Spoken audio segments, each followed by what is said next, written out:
San Antonio Spurs head coach Greg Popovich is one of the people in the sports world, one of the more prominent people who have gone so far down this woke rabbit hole it's impossible to get them back. It's clear at this point that he cares far more about virtue signaling, about being an activist, than he does about what actually happens on the court. And we've seen that play out in recent years with the San Antonio Spurs looking like a shell of the former franchise they were as they continue to put up 30-win season after 30-win season and miss the playoffs year after year. But Greg Popovich is once again coming out and slamming the United States, saying this: "I live in a country I did not know exist." Greg Popovich accuses U.S. of rampant racism and injustice. Now, I will say this for Greg Popovich: this is not done like in an NBA interview or a post-game press conference or something like that, although he does that all the time. He brings this up in like the course of his day-to-day stuff as a head coach all the time. That's the real bullshit involved. You know, he says the same exact things he says at rallies, at things like that. He says those things in NBA interviews in his capacity as a San Antonio Spurs head coach. This time, at least, it wasn't something he said on a court or in an interview. Extreme left-wing San Antonio Spurs coach Greg Popovich accused the U.S. of being filled with racist to the extent it is a country I did not know exist in his speech aimed at a social justice summit in New York on Saturday. The coach, who routinely rambles about woke causes and topics, joined rapper Jay-Z's UJC summit. And we'll just let him speak for himself, shall we?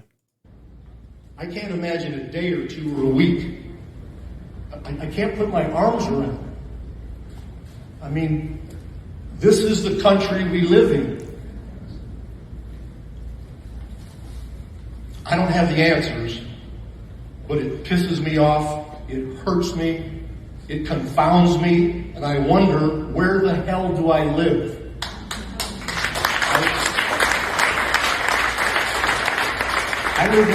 Now, what he's speaking at, just to be clear, is the Innocence Project is basically one of those, I don't know if they're a nonprofit or what they are, but they're an organization that goes out there to try to get people who are convicted of crimes and they feel like they're not guilty of them. They try to get their sentences overturned. They try to get them released. That's what this place does. Country I did not know exists. I knew there were racists. I understand that. But I had no idea it was to this level. And that the injustice and the seeking of power was so rampant that we are in the position we're in now. I digress. The average age... So Greg Popovich, one of the people who was at the root of the NBA going so hard into woke virtue signaling, who drove the audience and the fans away, a person who essentially heralds Jacob Blake as a hero. Yet he says, I didn't know I lived in a country where all this racism exists.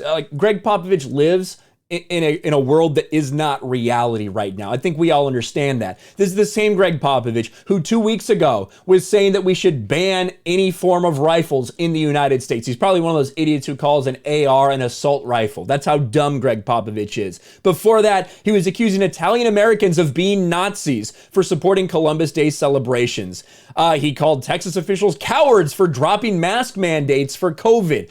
Greg Popovich always feels the need to come after Trump. Anytime Trump does anything, he makes a statement about it, including, again, during press conferences officially as the San Antonio Spurs head coach. That's what he does. He has used his platform. He has used the NBA to further his woke social justice causes. He's truly a deranged lunatic. And now, once again, he's showing his idiocy and trying to label the United States as a racist country. Who is surprised by that? Let me know your thoughts in the comments below. Smash a like button, subscribe to the channel, ring the bell for notifications, share this video out there, and I'll talk to you later.